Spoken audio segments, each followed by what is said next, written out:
A string bar chords. These are chords that take their name from the A string, and they are movable chords. We looked in a previous lesson at the bar chords getting their name from the E string. So this is just another set of chords that move up the neck chromatically from the A string. Let's have a look at them. Here are the notes if you're moving up the A string chromatically, or if we're ascending and descending. We have the notes A sharp, B, C, C sharp, D, D sharp, E, F, F sharp, G, G sharp, and we're at our octave back at A. If we were descending, we would be A flat, G, G flat, F, natural semitone to E, E flat, D, D flat, C, natural semitone to B, and then finally B flat or A sharp. Okay, so let's take a look at our first chord, which is our major chord. This is basically coming from our first position A chord. For those of you that know the shape, it's pretty much first finger on the D string, second fret, second finger on the G string, second fret, and third finger on the B string, second fret. Now what we're doing is we achieve that same group of notes by placing our third finger down over those three notes and flattening it. You will have to push your wrist out a little bit so that you can really flatten down that that third finger. You almost need to get a little bit of a bend in that final little finger joint that you've got up the top there. You've got to almost sort of push your wrist out and get a little bit of a buckle in that finger. Now what we do is we just take that up a fret, so we've got some room to put down our first finger on our A sharp or B flat note. We just lay that across. We're only really playing the B flat note, which is the A string. And we strum from that note all the way down to the top string, which is the E, which is muted. We're just letting that third finger touch that string.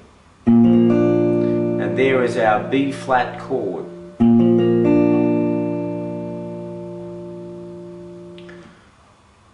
And again, if I decide to move that up, I have my B major chord, my C major chord, C sharp, etc. The next chord we're going to look at is our seventh chord. Once again, if we take the shape from the first position shape, our A7 shape, this time replace those two notes with our third and fourth finger and bar across the first fret with our first finger. We can also just lay our second finger alongside to give that first finger a little bit of support. Make sure that the very tips of the third and fourth finger are down on the strings. Don't let them lay back. Make sure they're standing up nice and high. And of course we are in the B flat position again. I'm not going to play my low E string.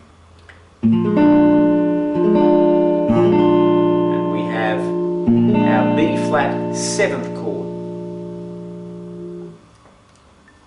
The next chord in the set of chords of the A string is the A minor shape. A minor chord, we just swap those fingers around, starting with second, third, and fourth.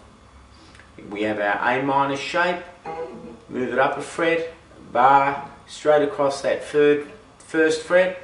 Make sure I keep my fingers nice and high. I want to make sure that fingertips are on those strings. Don't let them collapse. Keep a lot of the weight on the outside of your first finger, so it's slightly tilted towards the headstock of the guitar. Pressing down on that again, I'll miss my low E string and strum from the A string down.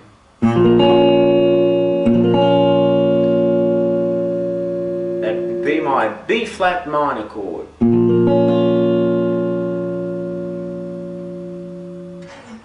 The final chord in this set of chords is my minor 7th chord. Very simply achieved by going back to my B minor shape, B flat minor shape I should say, and lifting off my 4th finger. That now gives me my minor 7th shape, B flat minor 7th.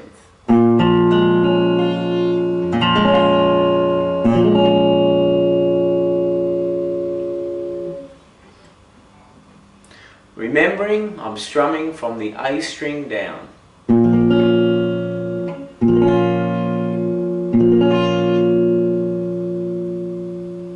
For those of you that have worked through the bar chords off the E string and also now the A string, one of the exercises that I suggest that you do is look at your major chords on both strings, starting from the F of the E string and going to the B flat off the A string, and then just work up chromatically. F, B flat, F sharp, B, G, C, G sharp, C sharp, A, D.